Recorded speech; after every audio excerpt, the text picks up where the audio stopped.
که نن سبا مونږه دا زمونږ نوجوان چې ودونه وکړي دی چې بیا کله کور ته راځي نو پټ شی به په جیب کې ایښودی د دې دپاره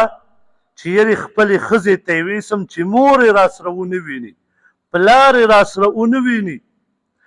کله کله به د ده په جیب کې دا ګوتی اوم شلېږي یا به ترې غوړ راوځي جیب به یې غوړي خو دا به خپلې ښځې ته دا شی وړي حالن کې د مور ستاسو څومره مینه وه چې کله به چا څه شی ورکړو د مور سره به دوه بچي وو نو په منځ به یې نیمه کړه نیمه به یې تاله درکړو نیمه به یې ستا رور ته ورکړه یا ستا خور ته دومره خوراک ویسه چې مور و پلار ته دې میلو شي او دا یاد وساتئ